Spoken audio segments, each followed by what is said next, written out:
Good morning Odisha. आज January 1 बुधवार नववर्षर हार्दिक अभिनंदन सह चलतु देखा आज किसी गुरुत्वपूर्ण खबर। वीडियो को शेष पर्यंत देखा सहित वीडियो को लाइक करी चैनल को सब्सक्राइब निश्चित भाव करदे। प्रथम खबर ए मास 20 तारिख रु श्रीमंदिर रे आरंभ हेब धाड़ी दर्शन। एने आज आईन मंत्री पृथ्वीराज हरिचंदन सूचना देइछंती। से कहिछंती मार्केट छक जाए धाड़ी हेब। ए समय रे श्रद्धालु को पीवा पानी जोगाई दिया जिवो। एहा छड़ा सेठारे कूलर और फैन रो व्यवस्था भी करा जिवो। भिन्नक्षम और वयस्क मानक पई स्वतंत्र पदक्षेप निया जिबा लागि निर्देश दिया जाइछि। परवर्ती खबर 2024 थिला उत्तप्त वर्ष। दीर्घ वर्षर भांगी थिला रेकर्ड। सबु रेकर्ड काटी थिला तापमात्रा।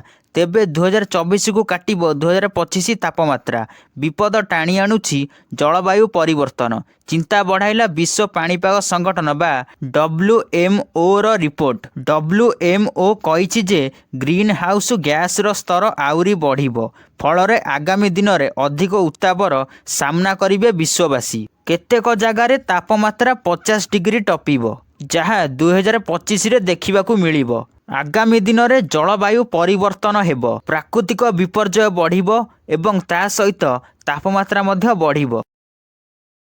परवर्ती खबर 2024 निर्वाचन बेले प्रधानमंत्री नरेंद्र मोदी देशर आउ 3 कोटी लोकंकु आवास योजना रे सामिल कराजियो बोली प्रतिश्रुति देइथिले। एबे से प्रतिश्रुति पालन करने अंटा भिड़िछंती।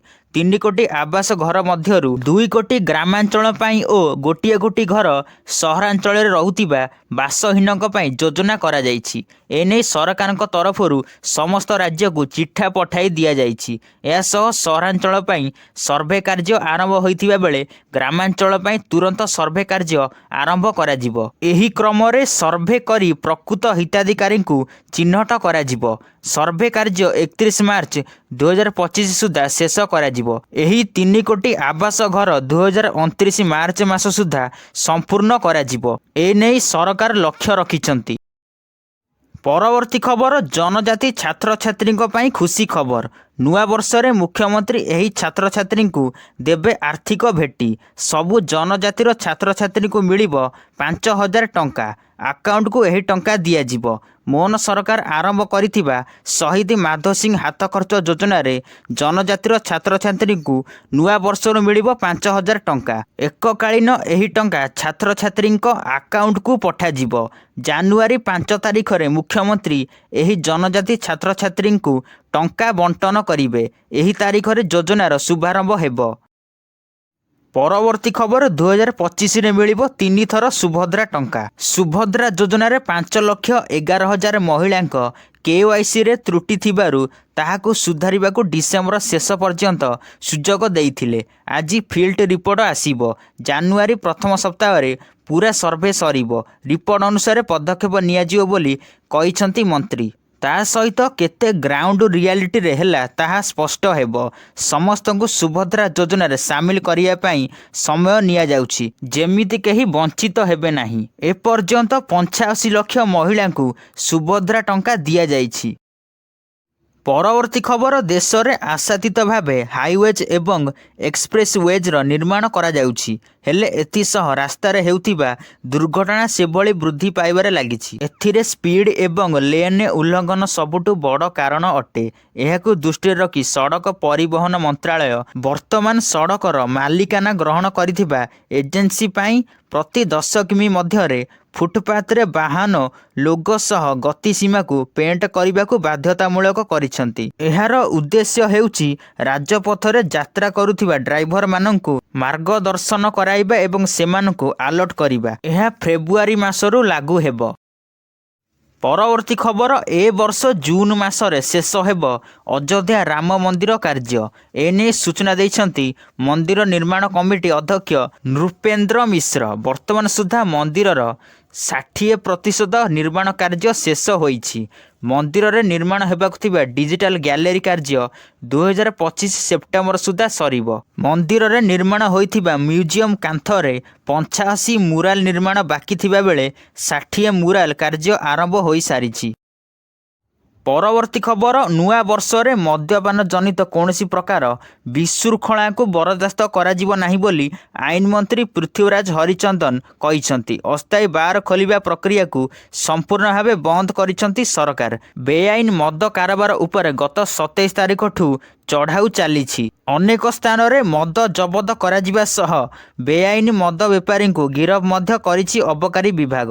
ପୁରା ଓଡ଼ିଶାରେ ପୋଲିସ ଅବକାରୀ ବିଭାଗ ମିଳିତ ଭାବେ ଏହି ପ୍ରକ୍ରିୟା ଚଳାଉଛନ୍ତି। ନୂଆ ବର୍ଷରେ ବେଆଇନ ମଦ କାରବାର ସମ୍ପୂର୍ଣ୍ଣ ବନ୍ଦ କରିବା ପାଇଁ ପ୍ରତି ଜିଲ୍ଲାରେ ରହିବେ ସ୍ପେଶିଆଲ ଏନଫୋର୍ସମେଣ୍ଟ ଟିମ୍। ପରବର୍ତ୍ତୀ ଖବର ସାମ୍ବାଦିକ ପାଇଁ ହଟିଲା କଟକଣା। ଲୋକସେବା ଭବନରେ ପ୍ରବେଶ ପାଇଁ ମିଳିଲା ଗ୍ରୀନ୍ ସିଗ୍ନାଲ। ସୂଚନା ଓ ଲୋକ ସମ୍ପର୍କ ବିଭାଗ ପକ୍ଷରୁ ଏନେଇ ବିଜ୍ଞପ୍ତି ପ୍ରକାଶ ପାଇଛି। ସ୍ୱୀକୃତିପ୍ରାପ୍ତ ଓ ଅଣସ୍ୱୀକୃତିପ୍ରାପ୍ତ ସାମ୍ବାଦିକଙ୍କୁ ପ୍ରବେଶ ପାଇଁ ଅନୁମତି ମିଳିଛି। ଟିଭି ଓ ଖବରକାଗଜର ଜଣେ ଲେଖାଏଁ ସାମ୍ବାଦିକଙ୍କୁ ଅନୁମତି ମିଳିଛି। ପୂର୍ବ ସରକାରରେ କୋଭିଡ୍ ପରଠୁ ଦୀର୍ଘଦିନ ଧରି ସାମ୍ବାଦିକଙ୍କୁ ଲୋକସେବା ଭବନରେ ପ୍ରବେଶ ନେଇ ପ୍ରତିବନ୍ଧକ ରହିଥିଲା, କିନ୍ତୁ ନୂଆ ସରକାର ପ୍ରତିବନ୍ଧକ ଉଠାଯିବା ନେଇ ପ୍ରତିଶ୍ରୁତି ଦେଇଥିଲା। ଆଜି ପ୍ରତିବନ୍ଧକ ହଟିଛି। ପରବର୍ତ୍ତୀ ଖବର ରାଜ୍ୟ ସରକାର ଆଇପିଏସ୍ ଅଫିସରଙ୍କୁ ପଦୋନ୍ନତି ଦେଇଛନ୍ତି।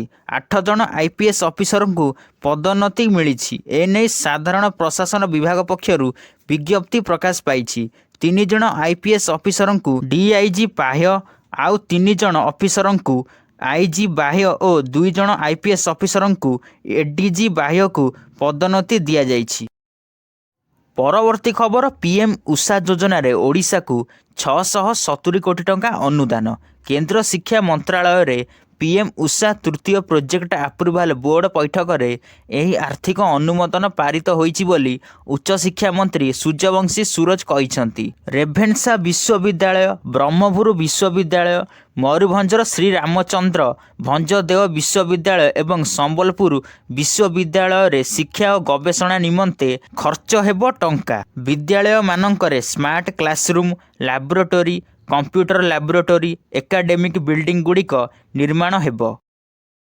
2024ର ଶେଷ ହୋଇଛି। ସେଥିରେ 2024ରେ ଭିଜିଲାନ୍ସ ଜାଲରେ ପଡ଼ିଛନ୍ତି 181 ସରକାରୀ ବାବୁ। ଆସିଲା ଓଡ଼ିଶା ଭିଜିଲାନ୍ସର ବାର୍ଷିକ ରିପୋର୍ଟ। ଭିଜିଲାନ୍ସ ଜାଲରେ ପଡ଼ିଥିବା 181 ସରକାରୀ ବାବୁଙ୍କ ମଧ୍ୟରୁ 50 ଜଣ କ୍ଲାସ୍ 1 ଅଫିସର ରହିଛନ୍ତି। 6 ମୁଖ୍ୟ ଯନ୍ତ୍ରୀ, 19 ଯନ୍ତ୍ରୀ, 22 ରାଜସ୍ୱ ଅଧିକାରୀ, 9 ଜଣ ପୋଲିସ, 5 ଜଣ ଡାକ୍ତର, 3 ବନ ଅଧିକାରୀ ଭିଜିଲାନ୍ସ ଜାଲରେ ପଡ଼ିଛନ୍ତି। 60 ଆୟ ବହିର୍ଭୂତ ସମ୍ପତ୍ତି ମାମଲାରେ ମିଳିଛି 131 କୋଟିର ସମ୍ପତ୍ତି। ଦୋଷୀ ସାବ୍ୟସ୍ତ 25 ସରକାରୀ ବାବୁ ଚାକିରିରୁ ବରଖାସ୍ତ ହୋଇଛନ୍ତି।